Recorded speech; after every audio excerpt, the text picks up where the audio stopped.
Peggy 16.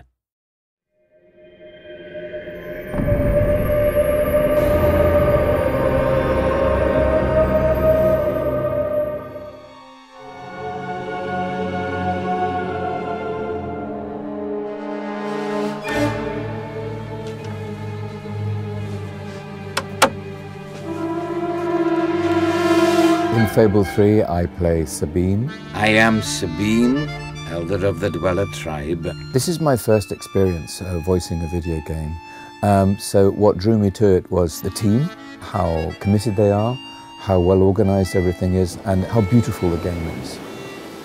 There is, I think, some loose connection between a character I played in a film called The Last Legion and Sabine. They're both from the same part of the UK. They're both from Wales. All right, I'll shout. Sabine's History of the Dweller Tribe. And I apologise to any Welsh players of the game for my Welsh accent, but I did have a go. So royalty walks into our home. A princess, no less. You're a long mile from the castle, princess. What do you think of our home, then? Do you like what your brother has done to us? In Fable 3, I played Teresa, who is a seer who was blinded in her youth. I think you see that in Fable 1. She is born to see into the future.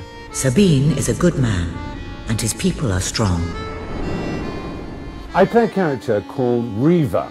He's a kind of, I don't know how you describe him, a foppish, debauched ruin of a rake of a piratical libertine. I wouldn't call him immoral so much as amoral. He has no morality whatsoever. He doesn't even have a concept of morality. These pitiful men are not a patch on my old bloodstone pirates.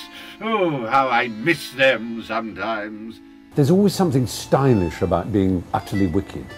Hey, Master Weaver, you think anyone will actually get this perfect score? No need to get restless, sweetheart. Barry Hatch is here to take care of you. Fancy a quick jig? Reaver will prove your most valuable asset. The character I play in Fable 3 is Logan, who is the King of Albion. This is my Albion. Its people will do as I say, or they will die. Its future will be as I decree, or it will end. It's my first time playing a video game character, and it's really interesting because it's another sort of form of storytelling. What are you doing here? The war room is no place for a child. What was really helpful was when I got sort of, sketches and images of the character, and through that I could sort of gather a lot of information, really, sort of an air of sort of pomposity and an arrogance and paranoia. Take my sister and her friend to the throne room. We shall settle this matter officially. When Logan started to behave so appallingly, I told myself he wanted to prove his strength by seeing off a few agitators. In Fable 3, I play a character called Elliot, who's the female hero's kind of love interest, potentially. To force an entire kingdom to live in fear. That's true tyranny. He's a very genuine, kind man who is kind of the moral barometer for the female hero. Not a great fighter, pretty useless, and gets in a lot of trouble. All hail the Queen of Albion! I play a character called Sir Walter Beck, who's the kind of typical right-hand man of the monarch. Oh, balls to you all. He's loyal, he's honest, he's a hard fighter. Ha-ha! You only went and broke it. Look at that. Am I a great teacher or what? He's everything that a king would want, just here. Blocked! Stick that up Logan's pipe and smoke it. In Fable 3, I am playing the part of Ben Finn, who is a sort of rapscallion, soldier-cum-adventurer who, had a difficult life. He grew up on the wrong side of the tracks, didn't really want to. He's always been quite a moral guy. He's always been kind of wanted to do the right thing, but was just dragged back into criminality again and again. But eventually, he joined the Royal Albion Army and sort of became this sort of, the guy he wanted to be. Ow! It's like being hit by a frozen sock!